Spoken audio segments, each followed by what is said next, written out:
Hello. Hey, how you doing? I'm fine. Thank you. It's lovely to meet you. Yes, Thank you likewise. for accepting our invitation for this live. This is really our pleasure to have you. Okay, I'm looking forward to hearing your questions. I'm quite excited. There are a lot of questions by I know you sent me like 14 questions in advance, so we will see how many we will be able to touch upon. Okay. Now, do you want to start with introducing Sure. Marcus? Yeah, of course. So we're joined by Dr. Marcus Graf, who is a successful curator, art collector, and the head of the Arts and Cultural Department at Yeditepe University in Istanbul. He was born in Hamm, Germany in 1974, where he studied cultural sciences and aesthetical communication at the University of Hildesheim in Germany before he completed a doctoral degree in contemporary art history, aesthetic, and art theory at the Stuttgart Art Academy. Since moving to Istanbul in 2001, he has worked as a curator, artistic director, freelance consultant, published author, and professor, and he is continuously adding more projects to his resume. Marcus, if you have anything that you would like to add. No, it's fine. It's good. Okay, perfect. We can jump right into the questions then. So, Professor Marcus, what motivated you to travel from Germany to Istanbul? Actually, it's a funny story. It wasn't planned. Maybe I can begin like this. I stayed in New York in 2001. Because during my studies in Germany, I always worked for galleries and museums, and I did my first gallery projects and curatorial work and blah, blah, blah. So I never could spend much time abroad. So I always had this idea of, I would like to stay or be in New York once to chase the ghost of New York, the center of the art world. So in 2001, I had time and I had money saved up. So I went to New York and I stayed for a couple of months. And then my actual plan was I would fly to Istanbul and meet a friend of mine who would meet me then in Istanbul. So we would do some kind of Anatolian tour with his car. So he should have come from Germany and I would have come from New York. So the plan was nice, but 2 days before I departed, my friend called me and said, I can't come. So I had 3 weeks of free time and I thought, what shall I do? 3 weeks only in Istanbul. That's not very, I wouldn't do that. So I said, okay, so I go to a language school. So why not learning Turkish when I'm there? So I signed up for a language school and I started with the freshman's course, obviously, the first grade. And when the door opened, my wife entered. So I actually married my Turkish teacher. So I had to decide what to do. So I decided to stay. I called Germany, my family. I called my future boss and told him that I wouldn't come back. So he should give the position to someone else. And so it's actually not very important why I came. It's more important why I stayed. So first of all, I stayed for my wife, and then I had to survive. So I entered the Istanbul art scene. That's lovely. So love story was the reason to keep you in Istanbul. That's amazing. Yeah. People always say, I came for a job or a project or whatever. No, I just came as a tourist.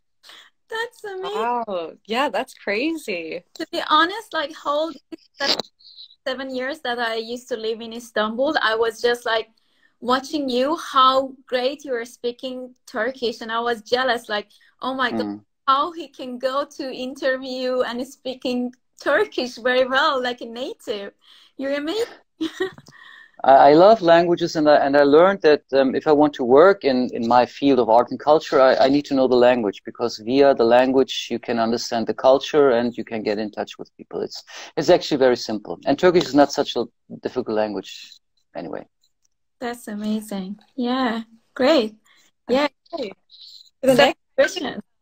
kind of segueing off of that question, so you didn't come to Istanbul for a job, but how did you kind of get your career started in Istanbul? The first job that you got once you got there?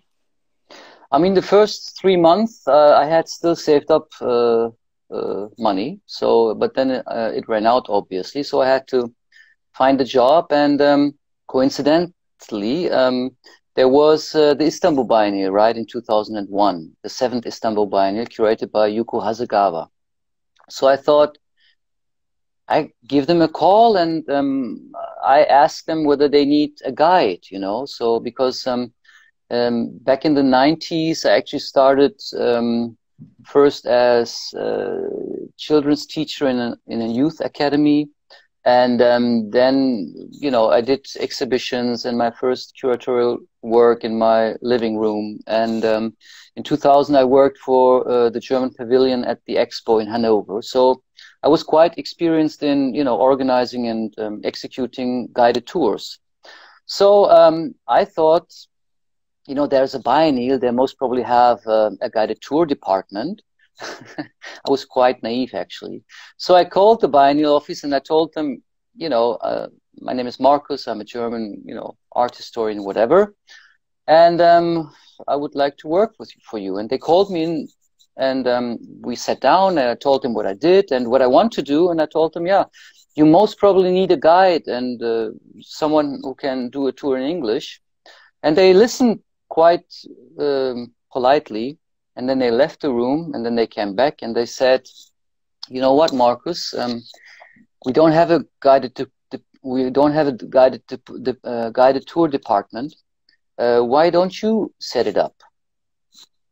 So that's Istanbul, the land of you know, of chances and possibilities. So that was my first job. So I set up the guided tour department at this time only with 3 or 4 guys, and I did the education and the execution, and I did tours, and this was actually my first job. So obviously that only took like 6 months, and then I was still, and again, unemployed. So I did all kinds of jobs. I worked as a German teacher, and then the next step would be the university. In 2003, I decided while I'm staying in Germany, I could do my doctor, my PhD.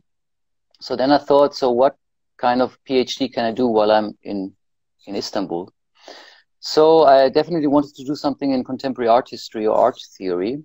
So I decided to do my PhD on the Istanbul Biennial, because this would be something that I could do in Istanbul.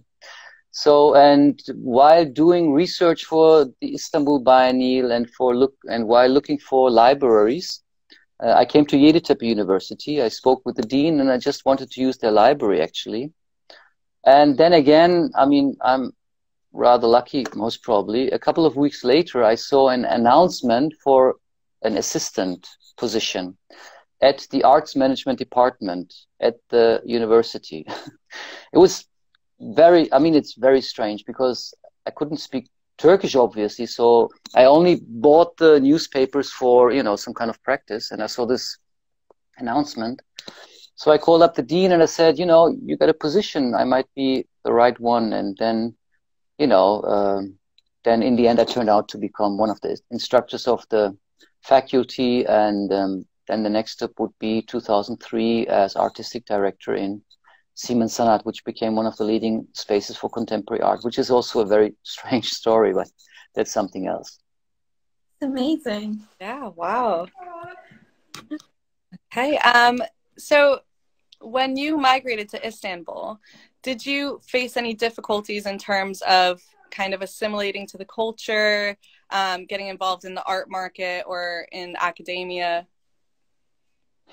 I never faced problems with the culture because I grew up in a workers' class area in Germany. I come from a city called Hamm, which is close to Dortmund, Bochum. So it's in this rural area where you have a lot of coal mine factories.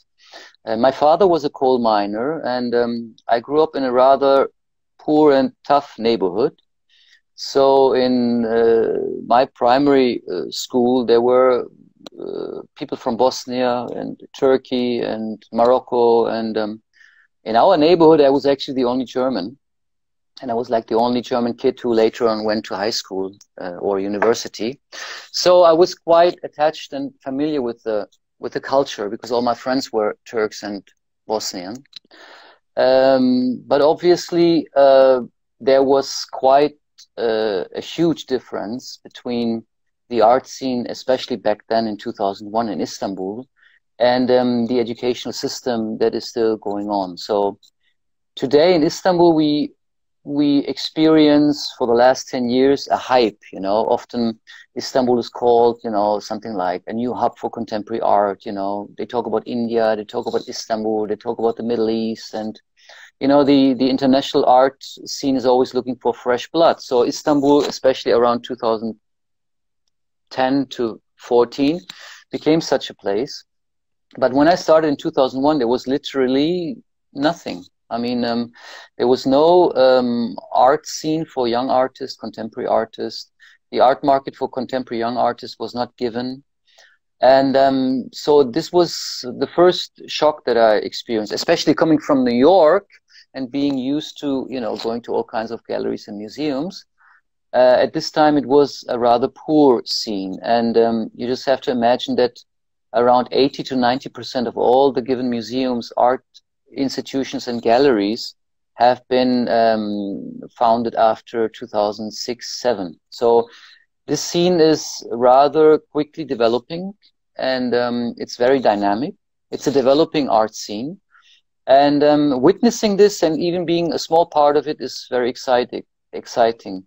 So I always say, if I would have worked as a banker or insurance agent or whatever, I most probably would have left Istanbul a long time ago.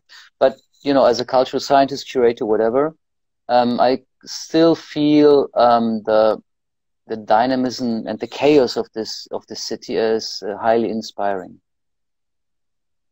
Wow, that's very interesting. So it wasn't any kind of difficulty in terms of learning language, communicating with the gallery and artists, like isolated, you know, really. Like, but then, as soon as I learned the language, I felt, oh my God, such a lovely place to be in, and I really enjoyed.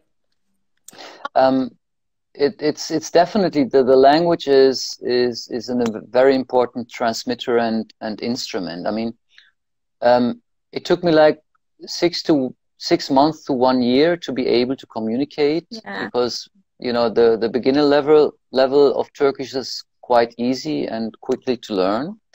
Obviously later on, you know, using Turkish in some more sophisticated way, that took time, but the language barrier was quite difficult at the beginning, because especially in Turkey, you know, foreign language education is not as advanced as in Europe. So, but it worked out. So it was very interesting to see also at the beginning of the millennium that many young artists were actually quite anxious or quite suspicious, you know, working or talking with a curator because they had bad experience before. Because back then it was a quite uninstitutionalized, so it was pretty naive, and it was at the same time very, very fascinating to be part of that, because it was totally different from how we work in Germany. In Germany, it goes like this: you do a plan and then you stick to the plan, and most probably, like in England, most of the time the plan works out. In Istanbul, you never have only one plan. You come up with plan A, B, C, D, because you know that the first plan most probably won't work anyway. So in Germany, it's fine if the plan works, but in our chaotic world of today, that doesn't do it anymore. So when the plan doesn't work, Germans, they stuck, you know, they just, you know, it's like a crash down of a computer. But in Turkey, when the plan doesn't work, you know, you just skip to another plan. So Turkey, in that sense, gave me a high sense of improvisation and flexibility, and I tried to combine both, and it works out very well for me. Lovely, lovely. Okay. So you touched on this a little bit. You touched a bit on the differences between Germany and Turkey, but I was wondering if you could elaborate a little bit more on any differences that you noticed in the art scene or in education in general.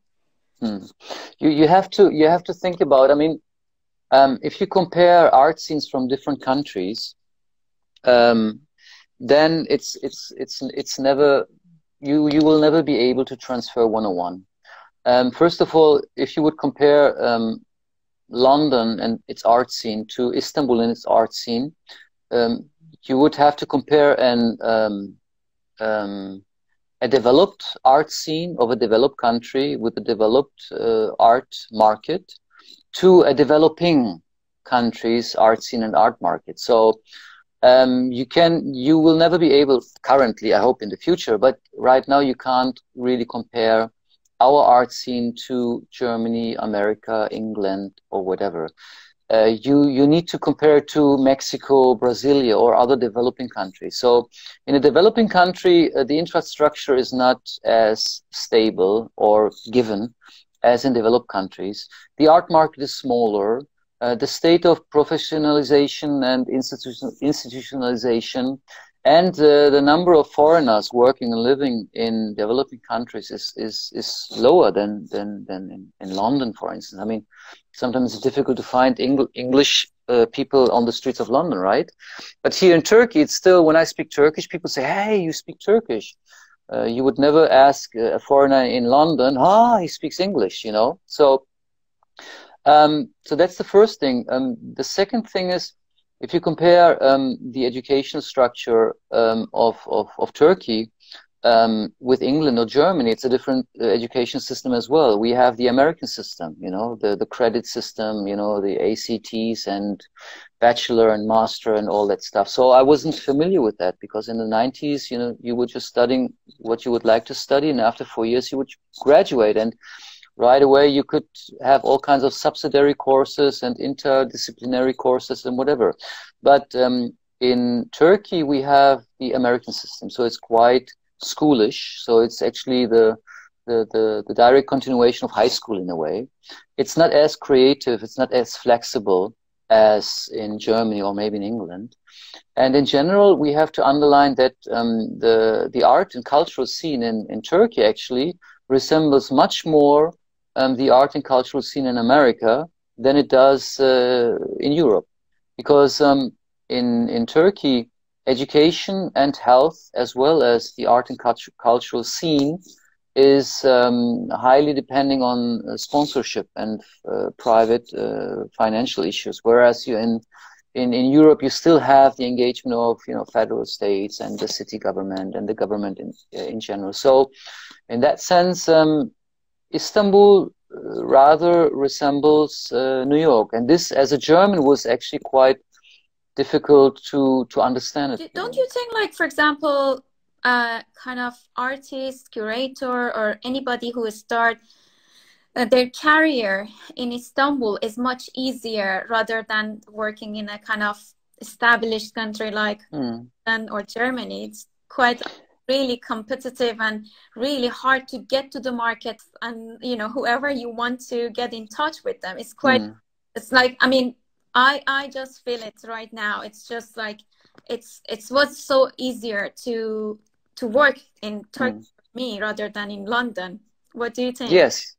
I mean, in Turkey or in Istanbul especially, being a foreigner is not something of disadvantage. It's rather an advantage, especially if you speak Turkish and if you are polite and interested in stuff, because it's quite exotic in a way.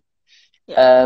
And obviously working in a quickly changing and developing scene like we have in Istanbul brings up many opportunities, you know. So because you know, the gentrification, the change of society, the change of the art scene, it all happens so quickly here that between those changes there are always some kind of breaks in between, you know what I'm trying to say? And then these breaks often open new spaces or new opportunities, and if you are then able to jump in and to fill these spots, then actually you will have a chance, you know. So that means on the one hand, yes, I mean, I never faced huge difficulties, or, you know, on the other hand, I know, and I know a lot of foreigners who came and who tried to survive and live in Istanbul, but you know, the pace and the chaos and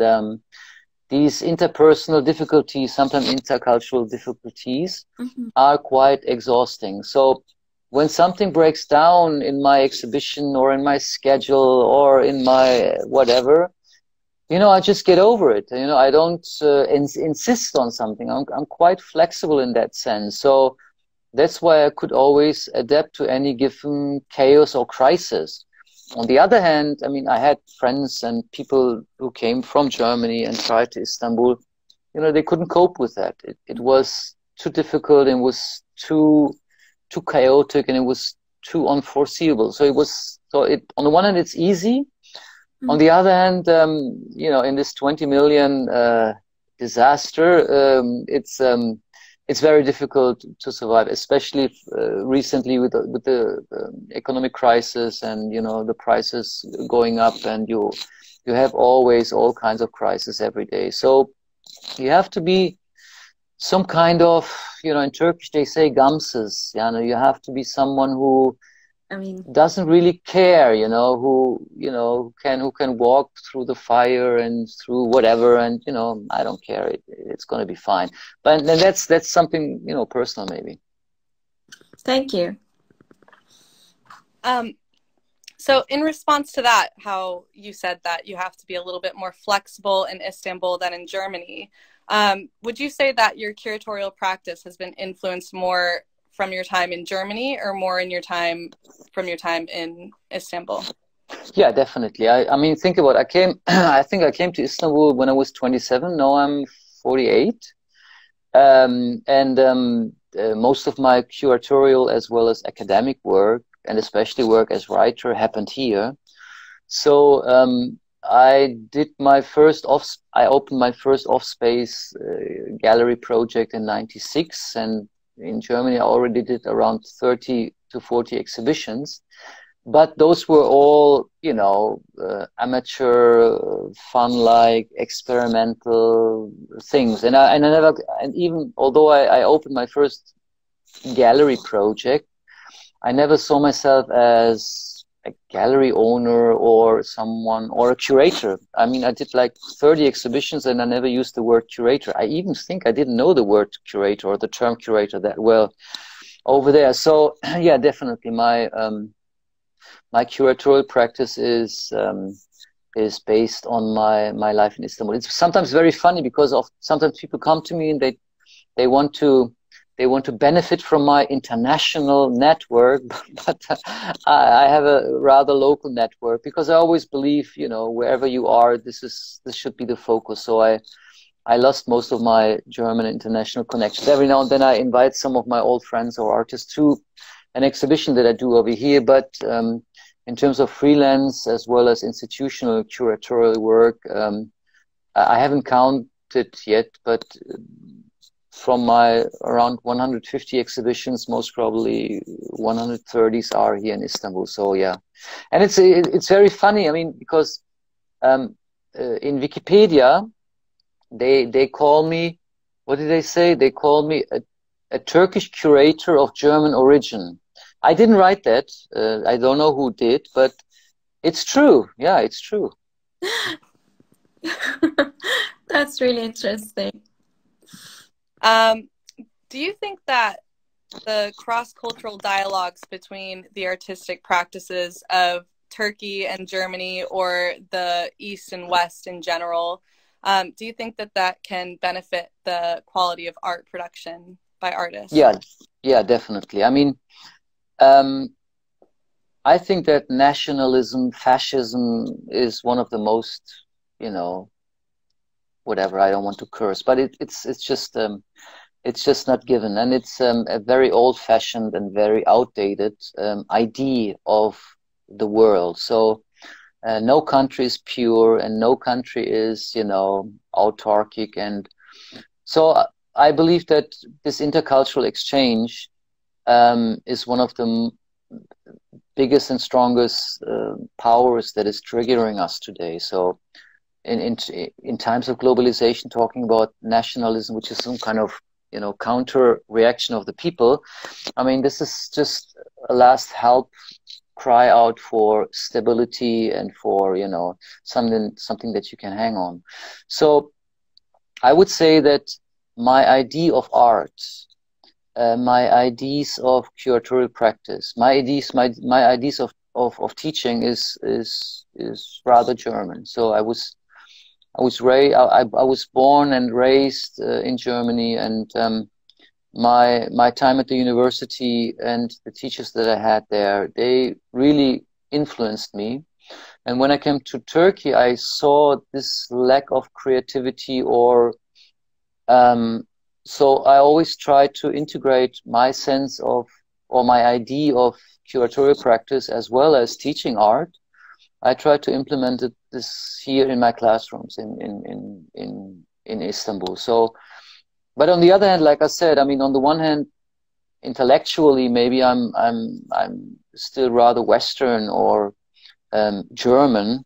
You know, the you know, Kants and Benjamins and whatever, they really left a mark on my brains. But on the other hand, my curatorial work, and especially this flexibility and this interconnection and this intercultural exchange between me and, you know, Turkish artists, that really influenced me a lot. And I do exhibitions because I want to learn. I do teach art, and I give seminars because I want to learn. So I learned a lot from the time I was here in Istanbul, and 21 years taught me a lot. Okay. So you have been published countless times, curated several exhibitions, conducted several artist interviews, and you're currently the head of the Art and Cultural Department at Yeditepe University. How do you go about juggling all of these different projects? And do you have certain projects that you tend to prioritize? That's a good question, actually. I'm just wondering how you can manage everything together. Yeah, on the one hand, it's all time and organization management. So maybe in this sense, I'm still quite German. So I believe in plans, and even if I know that they most probably won't work out, I always have backup plans. I'm rather organized, and I really believe everything is about management. I mean, 24 hours is a lot that we have. I don't sleep much, obviously, but I have two kids. One, Leah, my girl is 9 years old, and my son is Lucas. He's 14 years old. So I have two little children here, and a wife and a life as well. So people always ask me how I combine all these different projects. You know, the biggest project is my family. You know, so I mostly I always go like this. I mean, I work until 6, and after 6 I shut down my telephone. I play with my kids, and that is good for my soul. So playing with Barbie or watching mangas with my son, you know, I can forget all about these Frankfurt schools and intellectual ibidi-zibidi. And then when they go to bed, I go to my corner at the house again, and then I start working. And the things that I'm working on, they are part of my life. It's actually quite easy. I mean, I don't work. I mean, people blame me, and people tell me often that I would work too much. And then they ask me how I do it. And then sometimes I tell them, for the last 20 years, I'm not working, actually. This is my life. I mean, on the other hand, I find it quite disturbing. I mean, a farmer, doesn't he or she go out every day to the field, or work in the factory? Doesn't he get up at 6 and starts at 7 and then works until whatever? So when you look around you, actually many people are working a lot. So sometimes I think maybe it's a bit the laziness of the academia, or maybe of my bohemia colleagues, that is triggering their reaction. So on the other hand, I mean, when people ask me what I do, So I have these concepts constantly in my mind. It's like an artist. So when I work on an exhibition, my brain never shuts down, and I get ideas and things all the time. And now we have the telephone, and I have the computer with me. So you know, and I have a lot of assistants as well. So I always work with assistants, which I train, and then the best thing in the world is when they start doing their own projects. And on the other hand, I'm an art teacher, I'm a curator, and I'm an art writer. Actually, it's all the same in a way. So when I set up a new curriculum for a class, or when I write a conceptual framework, or when I publish something, you know, it's all interconnected. So when I do an exhibition, I can use it for my students as well. When I write a text, you know, it might come up later on as a conceptual framework somewhere. So these three different fields are very, very much interconnected. So, and they feed on each other. So, yes, I do a lot. I create a lot. I don't know whether it's working, but I'm thinking about these things 24/7. So that's why, and I love it. So that's the problem. You know, I just want to do it. I mean, nobody forces me to. I mean, I don't need to be a curator and a writer and an academic. I just could go happily being a professor, head of the department, whatever, have my monthly salary and do my 10 hours of teaching, and that would be it, you know, and many people are happy with this. I'm not. I just like to create, and I just like to, you know, to find more about what life is about, what society is about. I like especially the way how artists are going beyond the known, you know, and I'm most probably a rather curious guy. So that's why I can get up at 4 o'clock in the morning and write something, because I do it for me. I mean, everything that I do, that sounds a bit egomaniac, don't get me wrong, but everything that I do is first of all for me. Exhibitions that I do them for myself. There's a topic which I'm interested in. Maybe nobody else is, but I am. And if then there is an institution and other artists who are luckily also interested in the same topic, then we come up with a project. Or if I write about something, it's something that is keeping me awake at night, you know, and then I write something, and thank God other people find it interesting as well. And yeah, that keeps me going in a way. Yeah, sure. So Professor Marcus, obviously you take a lot of pride in your work, but do you have a favorite project or series of projects that have been your favorite that you've worked on to date? It's I mean, you just have sent me the question in advance, and I had to look at them, and this is a question which I find the most difficult. It's a bit like if you have a couple of kids or friends, who do you like the most? It's difficult to say. I mean, a cheesy answer would be, you know, always the current one. But you know, even currently, I mean, what I'm trying to do is, I always trying to. I mean, this also sounds a bit lame and cliche and cheesy, but I always try to come up with something that I haven't done before, you know. So just one example. I mean, there is now a gallery from Bulgaria who will open a space here, Gallery Collect. They already have a space in Bulgaria and Sofia. And, you know, they wanted the first show to be curated, and then they came to me, and so I had this problem of doing a curated show for a commercial gallery which will open in the middle of April. And I saw the space. It's a rather small space, and normally you would go like this. You would either do a solo show with one of the artists, or you would do a group show with a couple of artists. But doing a solo show doesn't make sense for me, because I don't know the artist, I don't know the gallery, and you don't need a curator for that. A group show wouldn't make sense because, you know, the space is too small.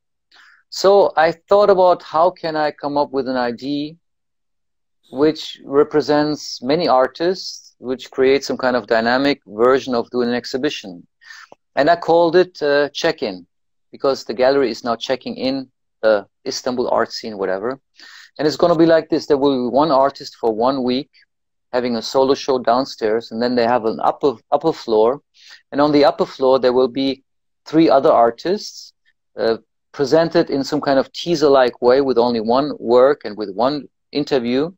And then after the first week of this solo show is over, the one from upstairs will go downstairs, we'll have the solo show. The one from downstairs will go upstairs, and I'm going to open up a wall which I call check out or checking out, I don't know. So for the gallery, it's going to be good because they will have a lot of artists to show. They will have, you know, something to talk about. We will have artist talks every week, and it's something dynamic, and I as curator can do something about it. In your question, I mean, currently I do with Deria Yücel as co-curator, we do a collector's exhibition of 2,500 works in a 12,000 square meters place, you know. I never did such a large exhibition. As the collector wants to show everything, you know, that's a challenge, and that's what I like, you know. Or from previous exhibitions, maybe 1 or 2 who stuck in my mind were, I once did a show called the 90-minute shows. The 90-minute shows was, I was invited to do an exhibition at Contemporary Istanbul with this, which is the art fair in Istanbul. Since 2006, it's a leading art fair. You have like around 100 galleries and like 80,000 people, so it's crazy. And I worked at the fair for a couple of years as program director, so I know the fair very well. So when they offered me the exhibition, I thought like, how can I do a show at a fair where there are already around 1,000, 2,000 works of art, you know, and in such a dynamic place? So I thought maybe now I could do 2 things. I could slow it down, or I could speed it up. Slowing it down didn't seem to make much fun, so I said, okay, I'm going to do something crazy. I'm going to do 25 solo exhibitions of 25 artists in 5 days. And this is something that I call the 90-minute show. So I set up a container in the fair. I called it the 90-minute shows. And every 90 minutes, one artist came by, set up the solo show in 5 minutes, and then you would have a new exhibition. After 90 minutes, we took down the show, we put up another show. So it was very interesting because people were passing by, they missed a show, and, you know, stuff like this I like doing very much. So which year? I think... Sorry to interrupt you. Which year did this show? I think this was 2017 or 18, something around this. So it was very exhausting, and people at the beginning didn't understand. Another project that I did was in Portugal. I mean, those are now things that come to my mind. Once I was invited to do a show in Portugal. It was, I mean, the project started like this. They just wanted to have some photographers, which I like, and I gave them some names, and then after 2 weeks they called me back and they said, yeah, why don't you do the show?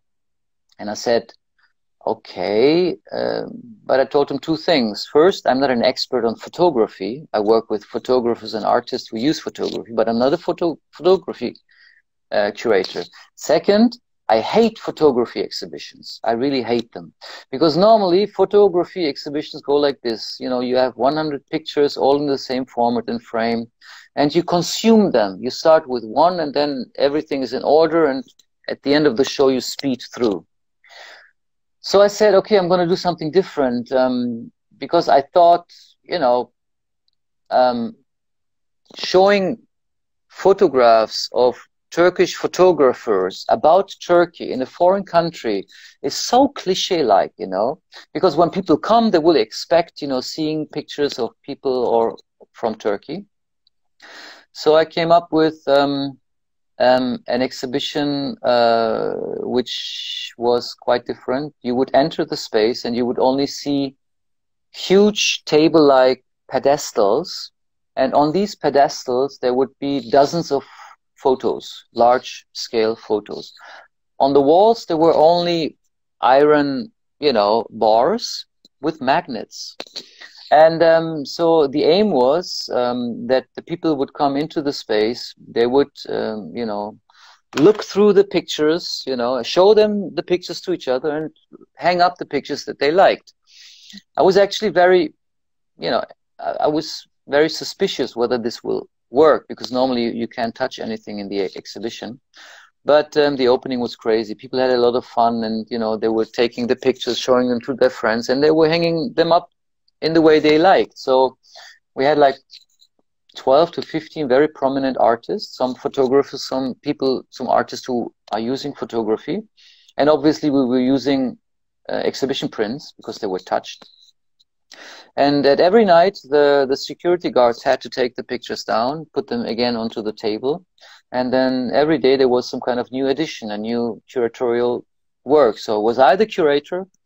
I don't know. So I like doing stuff like this. I could give you more, but those were two things which I really liked.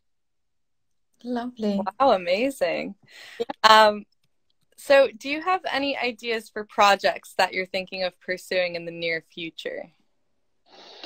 Oh, I have a couple of book projects that I have to finish. This year, most probably 2 or 3 books of mine will finally come out, because my publishers are always, you know, pressuring me, because writing and publishing is something different. It takes time, and it takes a bit more, you know, a quiet environment maybe.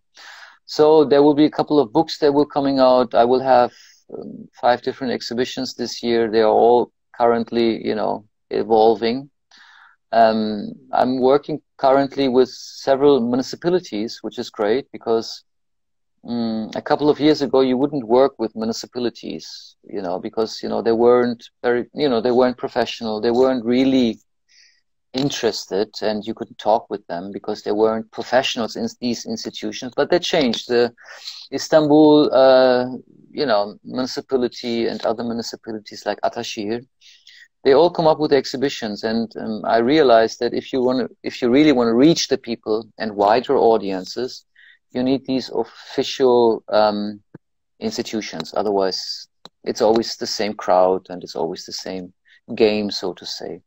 So I do an exhibition in public space in May. I do a collaboration between 3 museums, which is crazy. And I will have this, I will have a great show in a bunker, in a shelter. This is something which is very exciting for me in Ankara.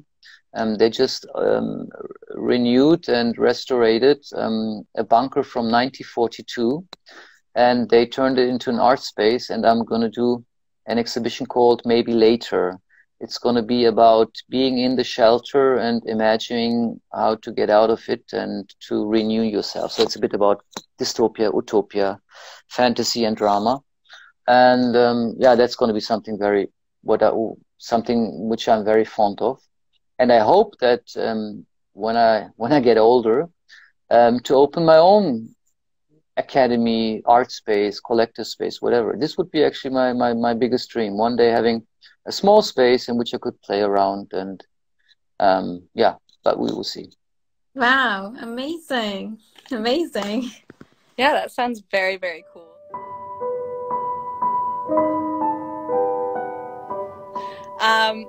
So switching gears a little bit, in terms of the contemporary art scene, do you have any thoughts on things like digital art, NFTs? Do you think that these are good developments in contemporary art? I think there are necessary developments, obviously, but I think currently it's developing quite wrong. So because people are talking about NFT as if it would be a crypto money, Bitcoin, you know, currency, which is obviously, you know, it's an outcome of a wrong or a false development. I mean, first of all, I find it very interesting that now everybody is talking, I mean, really literally, I don't know how it is in London, but in Turkey, in Istanbul especially, everybody is talking about NFTs. Collectors are talking about NFTs. Young artists are talking about NFTs. And, you know, everyone. So, and I have people who call me who were never interested in art, of course not in collecting art, Now they call me and they ask me, you know, shall I buy this NFT or that NFT or whatever. So on the one hand, I mean, this is actually quite an interesting and a positive development, because the more people are interested in art, whether it's digital, analog, or whatever, the better our world will get. But on the other hand, I find it highly disturbing that we are only talking about the economic and the value of the art world, the artwork. And I mean, if you look at these NFT sharing platforms, they are often, you know, founded and developed by business people, you know, stock managers, investors, whatever. If you look at collectors, it's not the traditional type of collector. It's more the, you know, the investment guy who is jumping into the scene. And currently, the art market is turned upside down. I mean, when you think about these high prices that are paid currently for artists who have never been there before, you know, like the 5,000 days work, you know, $69 million.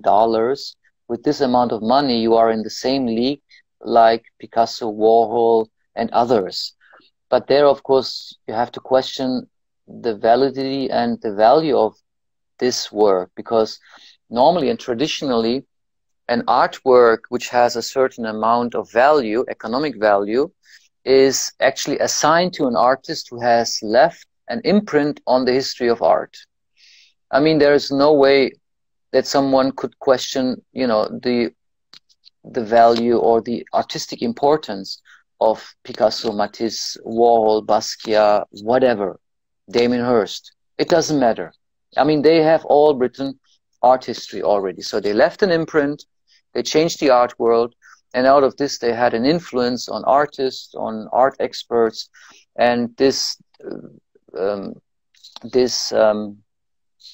wish to possess these artworks is, you know, the result of this. So first of all, people normally come into the art world, they do, or they create change, and out of this change there is a consciousness about the value, and then people want to have them. And as there is a limited supply, the prices go up. First in the primary market, then in the secondary market. But currently, I mean, that's not the case, because if you look at the artists with these prices, they actually do not carry the same art historical impact or the current impact on the current art world. I mean, I'm not talking about artistic value, because this is something different. But even there, I mean, maybe I'm getting old, but, you know, I see a lot of these works which I really find quite uninspired and weak. And so NFT, let's not forget, it's a necessity, because we needed to have some kind of authenticity platform for digital art. Especially for digital artists, this came out of a need for authenticity. And that's why it's definitely needed. And I believe that people who are working in digital arts, media arts, whatever, they naturally are engaged in metaverse and NFTs and whatever. And that's fine. I'm really pleased and happy for them. But on the other hand, people who normally would work with sculpture, collage, painting, whatever, just because it became some kind of trend, now turning a painter into a digital illustration for putting it up to as an NFT, that doesn't make sense. It's always the interconnection between concept, aesthetic, and material. If there isn't a consistency between these three parameters, the weakest work. That's what it is. Because then it doesn't matter whether it's beautiful or whether it's ugly, whether it has sophisticated material or whether it's analog, digital, or whatever. You need to have, I mean, you have to have a reason for each step in the way of creating an artwork. And in the end, I think it's a very interesting development. It quickly developed as some kind of bubble. There's no turning back, and I don't think it's good. I mean, because we experiencing currently, due to the COVID-19 crisis, as you know, we have experienced a very drastic shift to the virtual realm.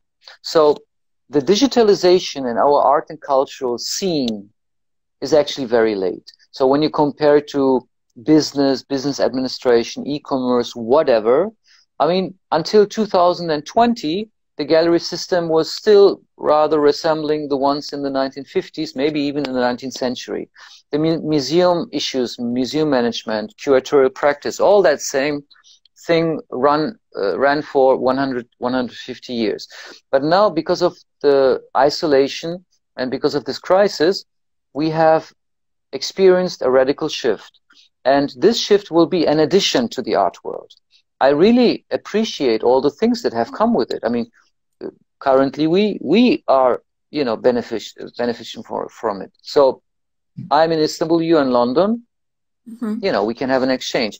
Virtual exhibitions, you know, virtual auctions, all that stuff is great. So it's going to be an additional field of expertise, and it's going to change gallery management and museum management and curatorial practice as well as education, but it won't turn it totally upside down. It will be, I think it's going to be a good addition. And the last thing that I'm saying, because I already implemented virtual exhibitions in my analog exhibitions, and I experienced that in this kind of hybrid system, because I believe we're going to become hybrid. I think that these digital tools will support the democratization of art and culture, because with these tools now you can reach more people. You do not have the negative side effects of the white cube being called elitist, expensive, and exclusive, according to O'Doherty. So I think that's, in a way, it's great. And in the end, with this digitalization, we're going to catch younger people and younger generations, which is also something that we really need. There's going to be some kind of normalization process. I think that it takes in the last year or 2 years, you know, it seemed like everybody had a new toy. You know, if you give a child a new toy, it's going to go crazy and, you know, totally emotional and whatever, and everybody wants to be the first in a certain thing. And maybe this is also one of the impact of capitalism, always being the first one and whatever, having a new toy which nobody else has. But that's gonna turn out in some kind of normal way, I believe, because in the end, it's all about the work. The work counts, and I'm highly disturbed by hearing that, you know, some platforms only accept artists besides their portfolio if they have a, you know, if they have an appropriate social media account. So that means if you have artist A and B, and if artist B, although he is a bit weaker, has maybe 10,000 followers on Instagram, he will be preferred. That's going to be something which I find highly dangerous, because yeah, it's about being an artist and not playing an artist. And this is something which today, especially in social media, is something a bit dangerous. So that's why I think that we need art criticism or cultural criticism more than ever. And this sounds maybe a bit modernist or a bit totalitarian coming from an art teacher. I believe that there is still something called value, or something called, you know, impact or meaning in art. So, and art is an expertise field. It's a specialist field, and you know, some people know more about art and they have a stronger opinion and they have a more valuable opinion than others. I don't believe that art is something totally subjective, because it's not. If it would be, we wouldn't have art history, and we wouldn't have, you know, courses at the university and stuff like this. So in a way, art, and there it doesn't matter whether it's the old masters or it's contemporary, modern, or digital art, it's an expertise field. And in this sense, it resembles the expertise fields of chemistry, physics, philosophy. If you want to understand philosophy, you need to learn about philosophy. Otherwise, it's just written words. And if you don't understand art and the artists and their references, it's just a nice, shining, turning thing that you see. And it doesn't have an impact, and it doesn't have a meaning. It's just some kind of weak decoration. That's amazing. Yeah, that's great. Yeah, let's go to the next question, Catherine. Okay, perfect. So as the director of the Art and Cultural Department, what concepts or themes do you think are missing in the curriculum for the next generation of curators and art professionals? I mean, one topic we already touched upon, it's digitalization. Mm-hmm. I mean, that's why we just recently updated our curriculum, because you know, public relation, social media management in the arts, digital curatorship, for exhibition designers, you know, metaverse and digital exhibitions and whatever. All these fields have to be added. It's very, very simple, because today, like I said, in the physical space, you have to have a virtual exhibition space because it's possible. I mean, it's actually very cheap. I mean, I remember in 2020, I did a show called Again, which was right about the topic, again being with nature, again being with people, again being with society, with the city, engagement, and blah, blah, blah. And then as it was right in the time of COVID, I did it with the Attaché municipality. I said, why don't we try also having a virtual exhibition? And then we researched, and there was a great company called Reality. And they just came at the end of the exhibition installation. And in 2 hours with one camera, he just shut the space. And then 2 days later, I had the three-dimensional walkthrough, you know. It's amazing. And it was very cheap.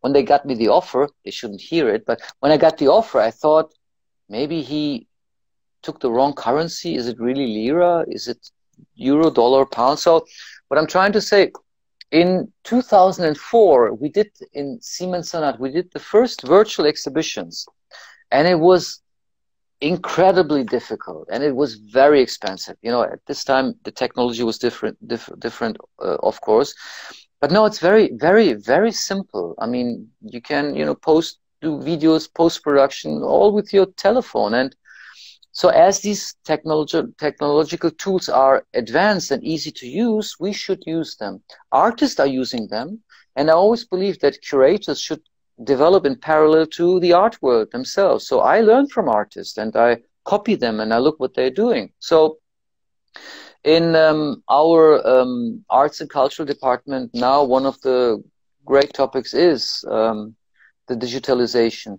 On the other hand, obviously, in terms of globalization, we have to keep track of what is going on around us. And on the one hand, the Middle East, because Istanbul is right between two continents. So on the one hand, we have the Middle East, we have the Balkan era, we have Europe. So, and with exchange in Erasmus, we have a lot of foreign students as well. So those are things that we have to keep up with, yeah. Mm-hmm. Okay, perfect. And then I think that we're down to our last question, which is, do you have any advice for students looking to go into the curatorial or academic fields? Yes, I have. Be curious, be critical, and have fun. I mean, this would be short term. Maybe fun is the most important, because if you don't like it, don't do it. This is something, I mean, I'm from generation X or X, and having fun and loving what you're doing wasn't really very common in my generation. I speak now like an 80 years old granddad, but you know, I mean, we were people of duty, you know, you give us the duty and we do it, whether we like it or not, you know, and that's why all of my friends from my generation are currently in coaching, NLP and whatever courses, you know, to find themselves. But I would give the first advice is really do what you love, because then you do not work, you like what you do, and you're going to become good at it. That's very, very simple. I experienced that for myself at a very young age, because I don't like authorities. I don't like doing things that I don't like, and I normally don't do them, or I don't do them well. So that's why I found out that I needed to have freedom and creativity in my life. And this is why I automatically came to the world of art and culture. So if you like creativity and freedom, and if you like thinking, and if you like questioning the world, and if you like constantly learning and be open to newness, then the world of arts and culture, whether it's in the academic field or whether it's in curatorial arts management, whatever, then this is your field. Because nobody gets rich in arts and cultures except a few people. So what is driving us is actually the love for art, the love for culture, which sounds very cheesy, but that's what it is. And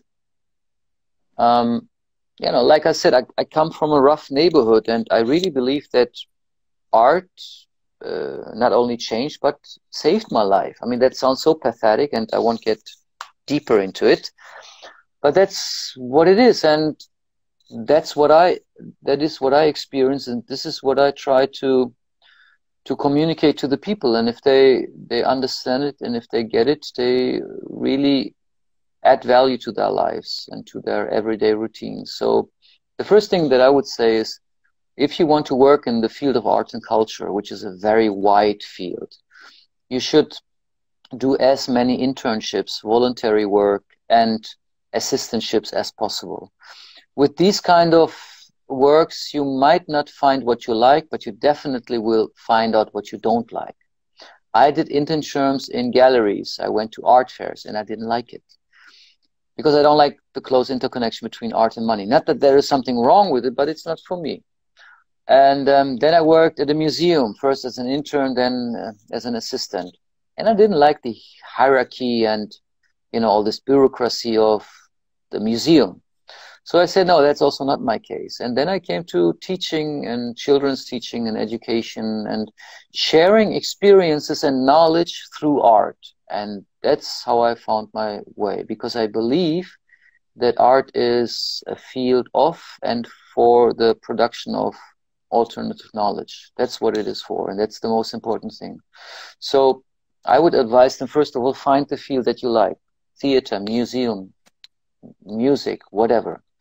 The second thing is, you know, that sounds so dumb as well, but work hard.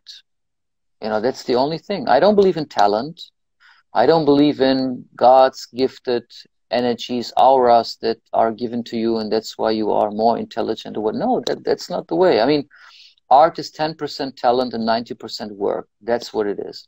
And I think this is the case in every business field, in everything that you do, whether you are a farmer, a worker, or whatever. If I would work in a factory, I would work the same. I would try to do the best what you do. I mean, it's an ethical thing, maybe. You should always try to give your best. And on the other hand, obviously, now a bit more practical, students should be influenced by various pools. The first pool would be art itself, obviously. So that's why if you want to work in arts management, you need to know about art. You need to know your art history. That's it. I mean, in arts management, we are hybrid figures. We need to know about management. We need to know about interpersonal relations and communications and PR and whatever. But also we need to know about art. So learn your art history, get to know how artists think and work, learn the kitchen, get dirty. So this is the one pool that that students really should dig into it, dive into it. Then on the other hand, be inspired by everything around you: the media, Netflix, cinema, music, popular culture, so media culture, visual culture. So all this is something which is very deeply influencing us. And in the end, I would say, besides business management, administration, whatever, students should learn as much and as many different things from social science or fields of social science as possible. Because if you want to work as a curator or whatever, you need to know something about philosophy and sociology and anthropology and psychology and whatever, because all these fields are so deeply interconnected. So you need to read, you need to study, and that's why, I mean, when people talk with me, especially students, you know, they sometimes say, I will never know as much as you know. How will I be able to cope with this? And how do you know? I mean, I just know it because I did it longer. You know, that's the only difference. I'm not more intelligent or whatever. I just do this thing for 30 years, nearly. So it takes time. So, and you don't need to know everything. I don't know everything. I just know a bit. So,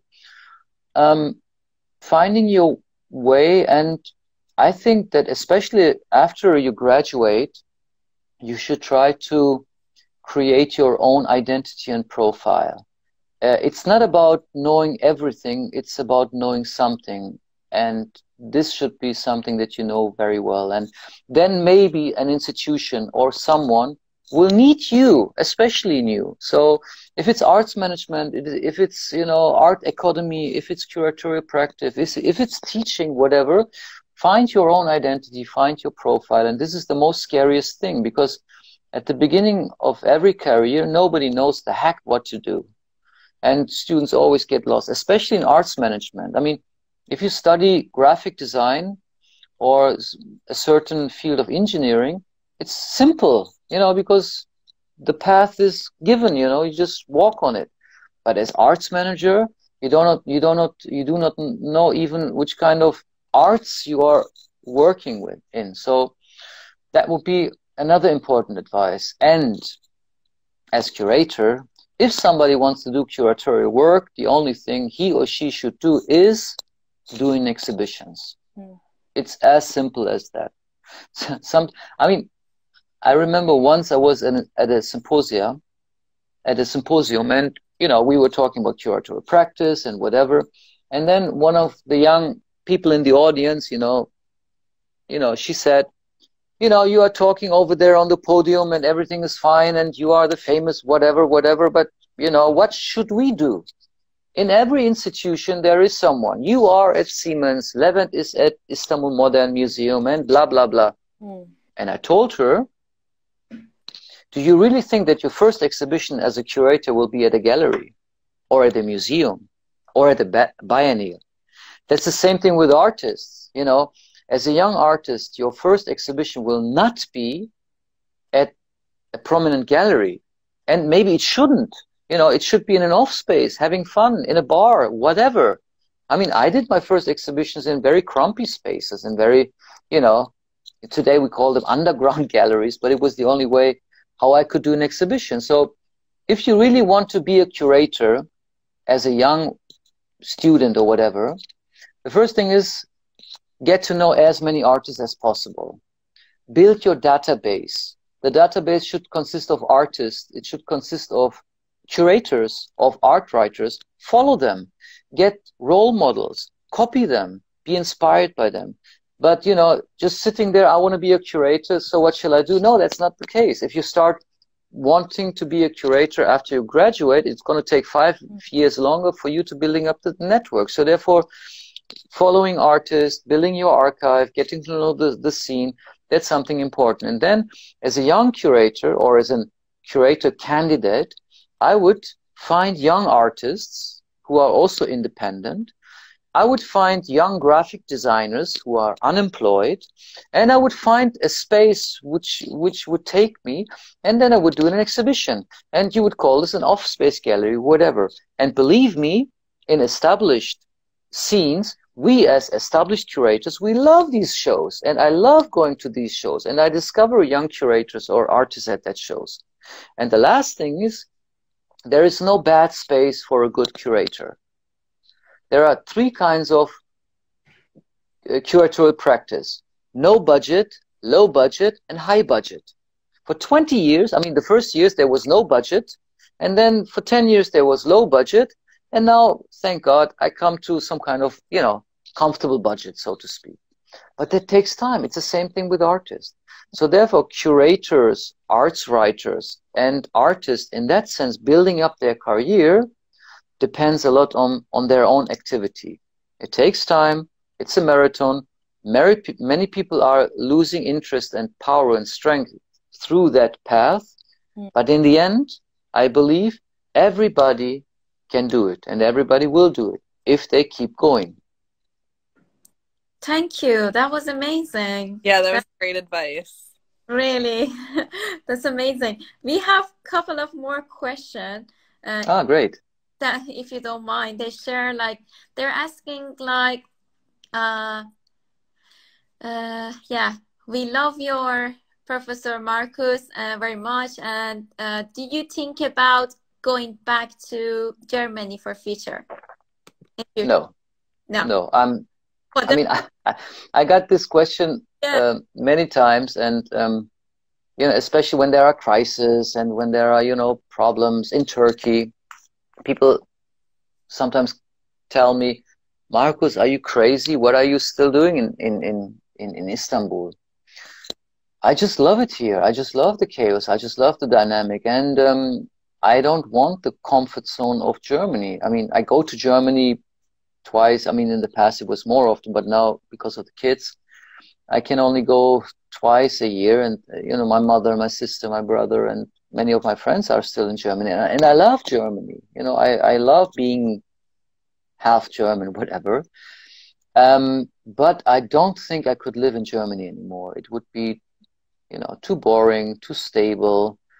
Germany, or in general, especially Northern Europe, is a great place if you seek peace and harmony. You know, it's a very comfortable place to live, and I think that Germany is really one of the greatest countries in the world. I mean, and as I told you, I hate nationalism, but I think if you are seeking for this stability and, you know, a calm life, and you know, watching the news and actually having no news. I mean, in Turkey, I mean, I always laugh at the German news, but because in Germany, we have at 8 o'clock, there is the state news. It's the most important news channel. It's only 15 minutes. And from these 15 minutes, like 5 to 8 minutes are German politics and news, and the rest is the world. In Turkey, you have at least 1 hour of news, and it's only Turkey, and it's not enough because there is so much to cover. There is so much going on every day. And so maybe in 10 years, maybe in 20 years, when I'm going to retire, maybe then it would be time maybe to consider going back. But currently, no, I most probably wouldn't fit in anymore. You're enjoying. That's great. Also, another person asked, like, we really enjoy you know, the advice that you had about how we should improve our career, but what about, like, if you're interested to read more about curatorial idea, to get inspired and learn, and, like, you know, having more kind of research, where should we look at it? Is it any kind of website, or just Googling, or is it, for example, you were explaining about your curatorial idea and we really enjoyed, so how we can know more about, like, good curate idea? I mean, there are I mean, the academic research of curatorial practice is still rather new in our field. So actually, if you look at today's importance of doing exhibitions and curatorial work, it's still astonishing that there is actually not very much academic research having been done yet. So especially in the field of art history, it's mostly, you know, artist and work based. But for the last 20 years, I would say that there are many publications, and maybe if someone likes, we can maybe share later on a list on your Instagram.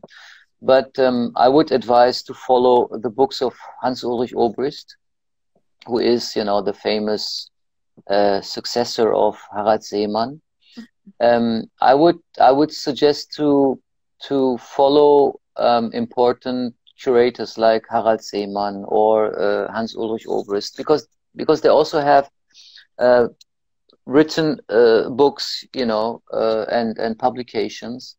There have been a lot of symposia for the last couple of years.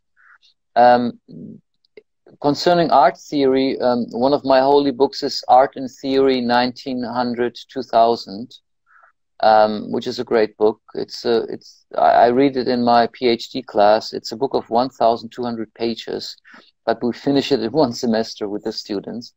It's a great encyclopedia of thoughts, and you have artists, you have writers, you have philosophers, all in this book called Art and Theory 1900-2000. There are two other editions which go, 1815 to 1900 and 1648 to 1815. So those would be things. About curatorial practice, there is this ICA in New York, isn't it? International Curator Association. Mm-hmm. You should check them out as well. So the International Association of Curators is a New York-based association which promotes curatorial work and publications.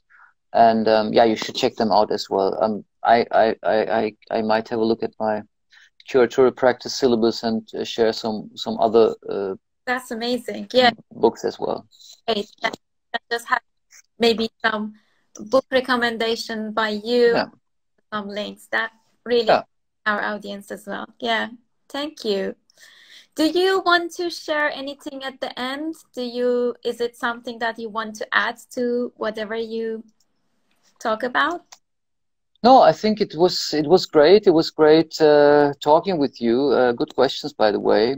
And I really appreciate the offer of building such a bridge between London and Istanbul, because you just began our conversation with the topic of intercultural exchange. And I think that this is really something that we can learn from, because, different cultures can be scary. Mm-hmm. Every foreigner is scary. And it's very interesting for me living as a foreigner.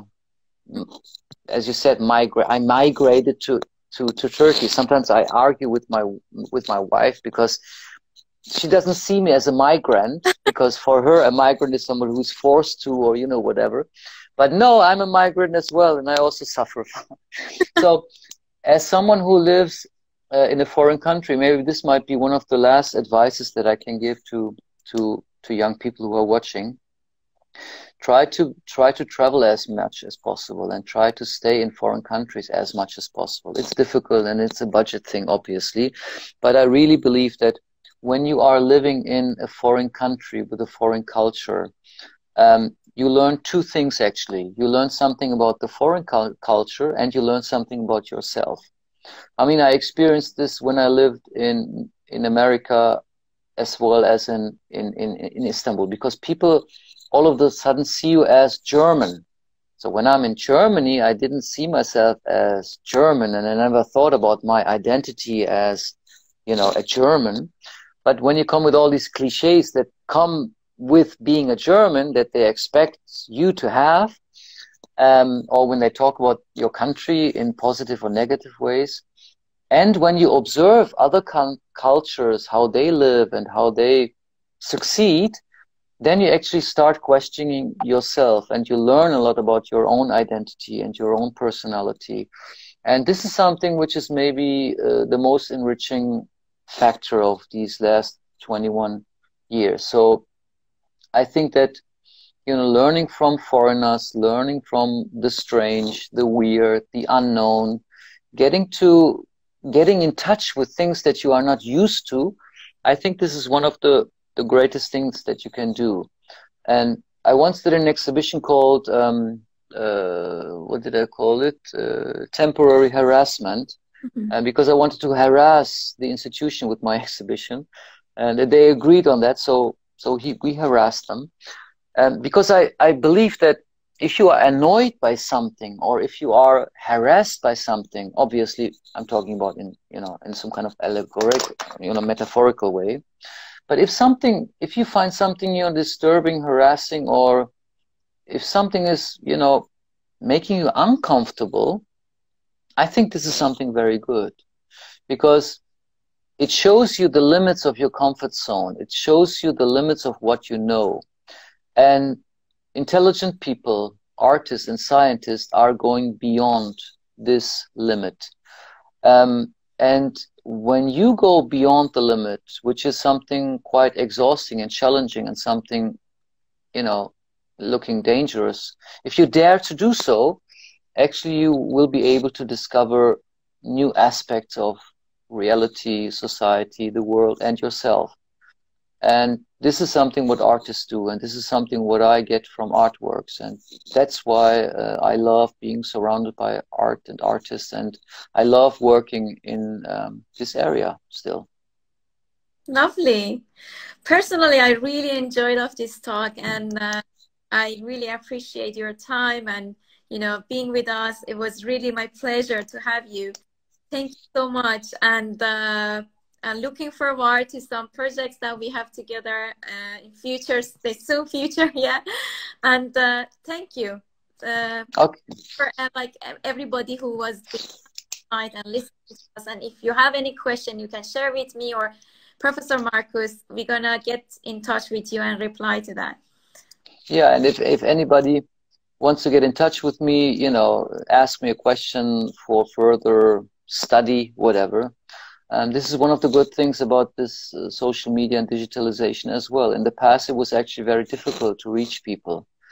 And but in these days, it's quite easy. You know, you just follow them and just direct message, and then you are in contact. Obviously, we are all very busy, and it's always very crowded, and it's always very, you know, tight. But in 90%, I get back to artists and to people who would like to know, because this is, I believe that this is something that we have to do. It's part of our job. So if somebody wants to ask me further questions, you know, just write me. And in future projects, we're going to get into different spheres. Thank you very much. To confirm that, 2019, me and Professor Marcus, we were planning to meet for a coffee in Istanbul, but couldn't make it. And now we're meeting online and having a virtual coffee together. So that's great. That's great. Thank you. Yeah, but like I said, that's only an addition. We're going to have our physical and real coffee, hopefully, very soon. Yeah, lovely. That's great. Okay. Thank you so much. And it was great. Thank you, Catherine, to being with us, and everybody else to listening. Have a lovely evening, and good night to all of you. Thank you. Thank you, Catherine. Nice meeting you. Yeah. Bye-bye.